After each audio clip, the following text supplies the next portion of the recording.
कहानी की शुरुआत एक ग्रुप लुटेरों से होती है जो एक एयरप्लेन को हाईजैक कर लेते हैं, जो अभी अभी एक जापानी एयरपोर्ट पर लैंड हुआ है। प्लेन के बाहर एक स्पेशल स्क्वाड टीम लुटेरों पर हमला करने की तैयारी कर रही है। वहीं कुछ बड़े अफसर भी डरे हुए हालात को देख रहे हैं। प्लेन के अंदर हर कोई डर के मारे सहमा हुआ है, सिवाय एक औरत यानकुमी के, जो अभी अभी नींद से जागी है। उसकी सीट के बगल वाला पैसेंजर उसे चुप रहने को कहता है, लेकिन यानकुमी जोर जोर से बोलने लगती है, जिससे लुटेरों का ध्यान उसकी तरफ जाता है। एक लुटेरा तो उस पर बंदूक भी तान देता है, लेकिन यानकुमी बिल्कुल नहीं डरती और उन्हें डांटने लगती है। फिर वो लुटेरों से बहस करने लगती है और तभी प्लेन के अंदर गोलियों की आवाज आती है। इसके बाद पुलिस भी हमला करने के लिए तैयार हो जाती है और प्लेन के दरवाजे पर पहुंचती है।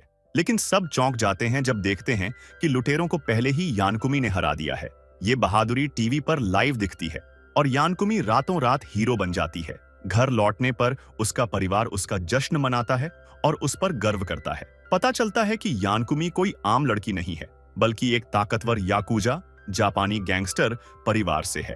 उसके माता पिता की बचपन में मौत हो गई थी और अब वो अपने दादा के बाद चौथी पीढ़ी की वारिस है। साथ ही वो पिछले 7 साल से ओडो हाई स्कूल में मैथ्स की टीचर है, लेकिन ये बात अपने स्टूडेंट्स और बाकी टीचरों से छुपाकर रखती है। अगले दिन जब यानकुमी स्कूल पहुंचती है तो वो अपने सहकर्मियों को प्लेन हाईजैक वाली घटना पर बात करते देखती है। तभी प्रिंसिपल आकर उनकी बात काट देते हैं और यानकुमी को साइड में बुलाकर कहते हैं कि इतनी बड़ी खबर में नाम मत आने दो, वरना तुम्हारी असली पहचान सामने आ जाएगी। यानकुमी माफी मांगती है और वादा करती है कि आगे ऐसा नहीं होगा। इसी दौरान वहां एक नया अप्रेंटिस टीचर ओडागिरी आता है। पता चलता है कि वो यानकुमी का पुराना स्टूडेंट है। यानकुमी बहुत खुश हो जाती है कि उसका स्टूडेंट अब टीचर बनने आया है, लेकिन वो तब दुखी हो जाती है जब ओडागिरी बताता है कि वो बस ट्राई करने आया है, पक्का टीचर नहीं बनेगा। फिर यानकुमी ओडागिरी को क्लास में ले जाकर बच्चों से मिलवाती है, लेकिन बच्चे उसकी बातों को तवज्जो नहीं देते और अनदेखा कर देते हैं। यानकुमी फिर बच्चों को ओडागिरी से मिलने के लिए ग्राउंड बुलाती है, लेकिन कोई भी वहां नहीं आता, जिससे वो उदास हो जाती है। इधर स्कूल की छत पर 5 बच्चे होते हैं, जिनका लीडर रा नाम का लड़का है। वो और उसके दोस्त बात करते हैं कि ओडागिरी अचानक टीचर क्यों बन गया, क्योंकि वो पहले बहुत बिगड़ा हुआ स्टूडेंट था। फिर सीन बदलता है और यानकुमी के पुराने स्टूडेंट्स एक कैफे में बैठकर बात कर रहे होते हैं कि उन्होंने यानकुमी को एक आदमी के साथ देखा।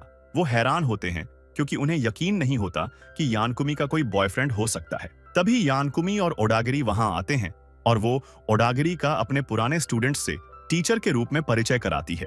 ये देखकर स्टूडेंट्स को अपनी गलती का एहसास होता है और वो मजाक में कहते हैं कि यानकुमी इतनी अच्छी शक्ल वाले लड़के को कभी नहीं फंसा सकती। ये सुनकर यानकुमी बुरा मान जाती है और डांटने लगती है, लेकिन ओडागिरी उसे रोक देता है। इसके बाद यानकुमी और उसके पुराने स्टूडेंट्स साथ में खाना खाते हैं। बातों बातों में सब अपनी पुरानी यादें ताजा करते हैं। फिर उनमें से एक स्टूडेंट कबूल करता है कि शुरू में सबको लगा था कि यानकुमी टीचिंग नहीं संभाल पाएगी और जल्दी छोड़ देगी, लेकिन अब सब हैरान हैं कि वो अब भी उसी स्कूल में टीचर है।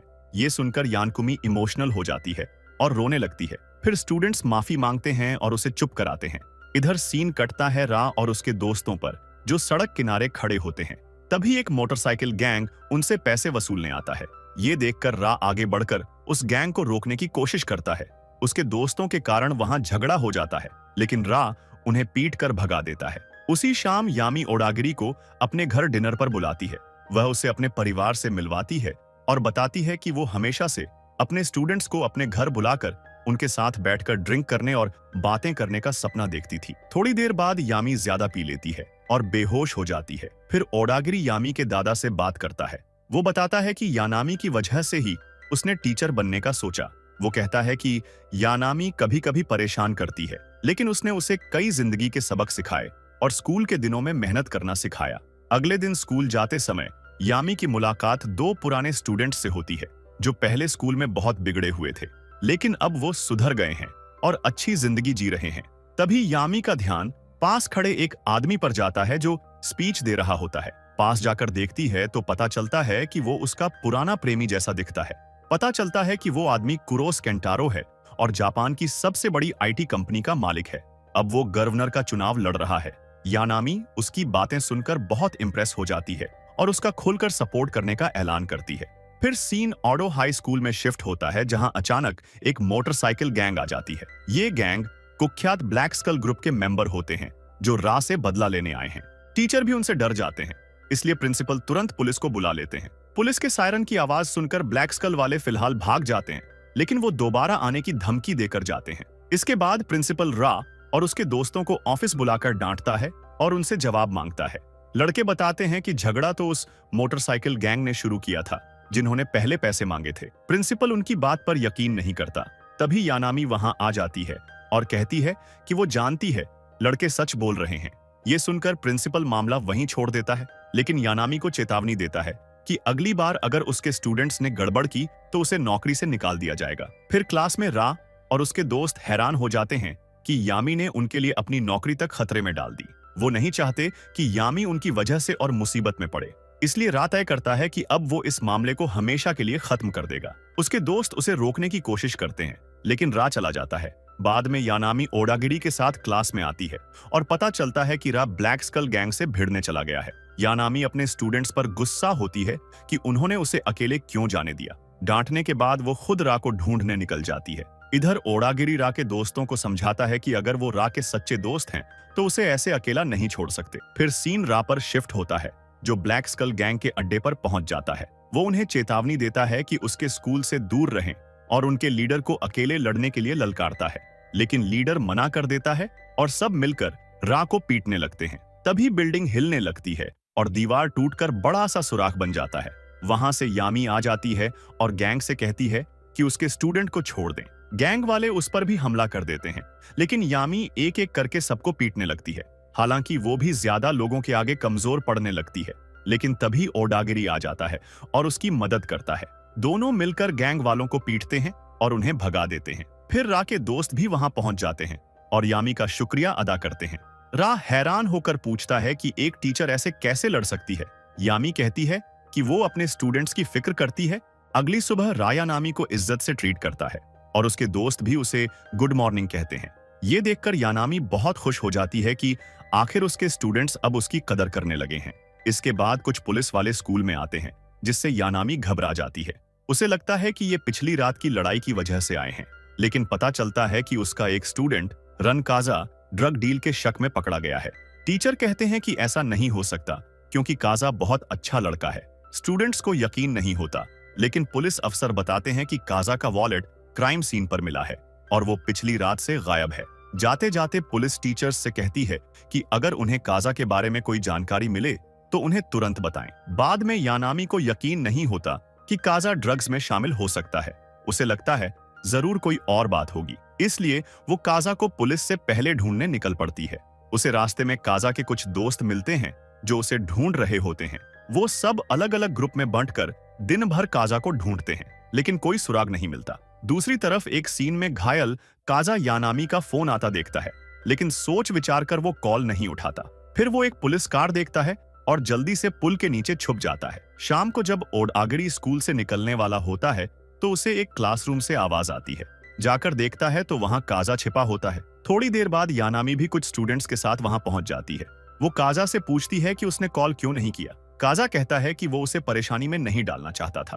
फिर वो बताता है कि उसे हाल ही में एक सामान डिलीवरी की नौकरी मिली थी, लेकिन उसे नहीं पता था कि उसमें क्या है।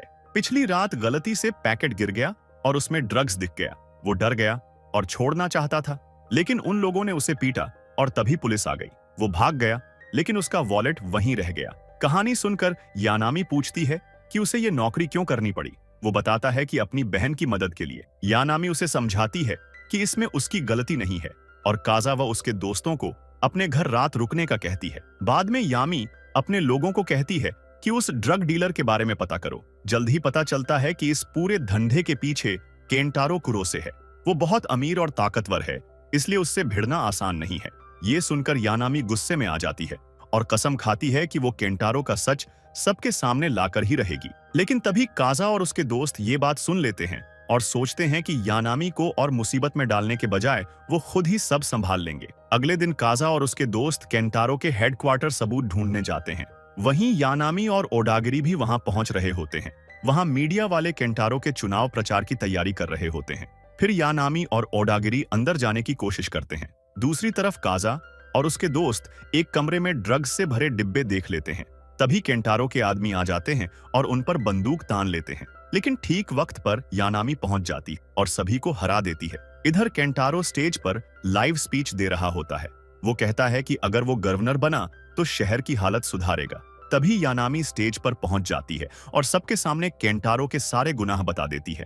साथ ही उसके स्टूडेंट्स पीछे स्क्रीन पर वो जगह दिखाते हैं जहां केंटारो ड्रग्स छुपाकर रखता है। ये देखकर केंटारो के समर्थक डर कर वहां से भाग जाते हैं। गुस्से में केंटारो अपने लोगों से यानामी को मारने को कहता है। बाहर पुलिस फोर्स भी तैनात होती है। रा और उसके दोस्त भी अंदर नहीं जा पाते क्योंकि पुलिस ने उन्हें रोक लिया था। लेकिन यानामी अकेले ही सारे गुंडों को हरा देती है। फिर केंटारो उस पर बंदूक तान कर कहता है कि उसने उसकी जिंदगी बर्बाद कर दी। यानामी उसे समझाती है कि वो सरेंडर कर दे और अपनी जिंदगी फिर से शुरू कर सकता है। लंबी बातचीत के बाद आखिरकार केंटारो हार मान लेता है। फिर स्पेशल फोर्स अंदर आ जाती है, लेकिन यानामी कहती है कि उसे गोली मत मारो क्योंकि उसने सरेंडर कर दिया है। आखिर में पुलिस केंटारो को पकड़ लेती है और पूरा देश यानामी की बहादुरी की तारीफ करता है। अगले दिन यानामी फिर से चर्चे में आ जाती है और सारे टीचर यहाँ तक कि प्रिंसिपल भी उसकी तारीफ करते हैं। बाद में क्लास में वो अपने स्टूडेंट्स को किक द कैन खेलने के लिए मैदान में बुलाती है। पहले तो सब शांत रहते हैं, लेकिन रा के कहने पर सब खेलने के लिए आ जाते हैं। फिर सब खुशी खुशी यानामी के साथ खेलते हैं और इसी के साथ फिल्म खत्म हो जाती है।